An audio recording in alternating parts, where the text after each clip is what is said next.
Hi, we're continuing our conversation about cultivating generous community. And when we think of community and our connections and the idea of generosity, money's part of it, our finance team is part of it, our time is a really big part of it, our talents, what our skills are, all of that is part of what it means to be generous in the community of God. So on this particular clip, I want to share with you a couple of people from our finance team. Steve is the chair of our finance team, and Cheryl, you're part of our finance team. So I am curious if you would be willing to share your story of connection with this church, and how did you become willing to get drafted into leadership? Ladies first. Oh, thank you, Steve. Well, I found this church. I had help finding this church, and I knew that it was a good fit. And then I felt like I needed to be doing something to help the church, to help the community. And then I found out about Jellicoe. And so that is a time commitment and a money commitment. Yeah. And I feel like at this point in my life, I do have some extra cash. And what a better place to spend it than at Hillsboro United Methodist Church. Yeah. So Jellicoe is a small town in the Appalachians, in the edge of Tennessee, really close to North Carolina. And that particular community it was a coal mine community. Coal mine shut down, the people are still there. So I've been here 12 years now, and I inherited the Jellicoe connection, which is really cool. They're not United Methodists, but God calls us into connection with all people on the planet. And so there's a lady in Jellicoe, Miss Shirley, who runs a food pantry, and God sent us to keep it full. Over the years, there's been other churches coming in and out, but we are the constant to keep their food pantry full. So yeah, I appreciate you bringing up Jellicoe and how big a part of our church identity and work that is. We started coming here, Mary and I got involved in an investment in a house next door, and we were coming out here maybe every other weekend, every third weekend. And it felt sort of uncomfortable if we weren't coming to church when everybody would walk past the house next door. Like, no, we sort of need to go over there. And we just fell in love with this community, and we moved out here full-time 5 or 6 years ago. And so we joined the church, officially joined the church 5 or 6 years ago, but we were coming probably once every 3 or 4 weeks, even beforehand. We had been at a church for 30, 35 years, and both Mary and I, Mary Lee's my wife, had been involved in leadership there. So it was sort of natural once we sort of worked our way into here that I think somebody asked me first to be on the SPRC, and I said no, which you're supposed to, a couple of times, but then finally it hit me that yes, we need to be involved in leadership here. So that's when we became involved in leadership here. And after 2 or 3 years of that, and I'm a numbers person, it made more sense to be on the finance committee than the personnel committee, so I switched over to the finance committee. So when we talk about the finance committee, money is something that in our culture we're often uncomfortable talking about. Can you help us get past that? Well, I think that we have to understand that this church has to be supported. Yeah. And so in order to keep the doors open, to keep the pastor paid, to keep music flowing, we have to have money to do that. And so I think it's imperative that all church members understand that and to realize that even when you're not here, if you're on vacation, if you're away from here for a while, the church still needs your support. Yeah. Yeah, so when we give online, we can click Make It Monthly, and so that speaks to what you're saying of the bills keep coming in. Yeah. And my journey with money and Christianity is a little different. My parents got divorced many years ago. In the beginning of it was over financial problems. And my father passed away suddenly, and when he passed away, he still had some financial problems. So in my life, having financial stability has meant a lot, and it almost I got too carried away with that. Mary Lee would say that I might still sort of be that way, not that we spend anything, but we're just trying to be sure we're financially stable.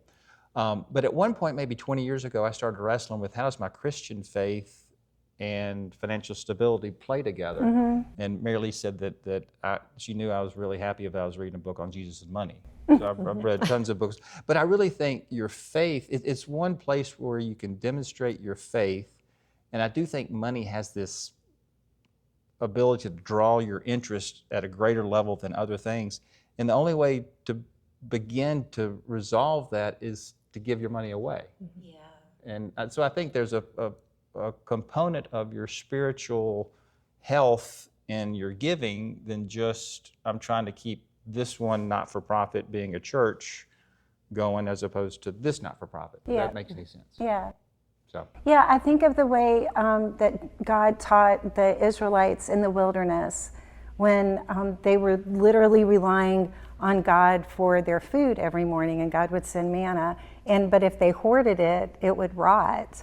And the way that often we will hoard, maybe in fear or greed or all kinds of different reasons, but of thinking that if money is an energy too, energy needs to flow. Exactly. And so being able, I often think of when I give money to church or to other organizations that I believe in, I'm investing in it. I'm investing in this church being a continuity of the people of God in Leapers Fork. I end up investing in ministries in other places too. I invest in the United Methodist Church. I think our denomination does some really important work all over the world. And so when I put my money in the plate, I'm connecting to all of that. And I like that feeling too. As from the finance team, you've got the floor. What do you want to tell the congregation or the parish or the world in general? What do we need to know from the finance team? Well, I have a couple of practical Please. things Yeah, I because, appreciate that. My background, my history was, work history was with Internal Revenue Service. So Okay. I make couple little points here. Please do. Yes, Give us the practicals. Okay, so that there's a change in tax law. Okay. And this year, starting in 2026, individuals do not have to do not have to itemize their deductions to be able to take a deduction for cash contributions. Okay. So in addition to the standard deduction this year, individuals can have up to $1,000 in a non-itemized deduction. So on a joint return, that's $2,000. On a separate or single return, that's $1,000. So people can give money and get tax credit for it. Okay, cool. Right? Yeah. Then also there's an opportunity when you have to start taking mandatory distributions when you're over like 71 and a half Okay. from your retirement accounts. So instead of your paying tax on all of that, you can donate that up to a certain amount of money to go directly to a not-for-profit.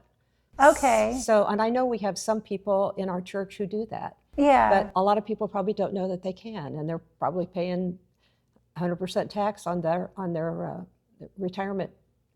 On the withdrawals that they distribution, have to right, take. Yeah, right. okay. That's good to know. Is there anything that you would add to that?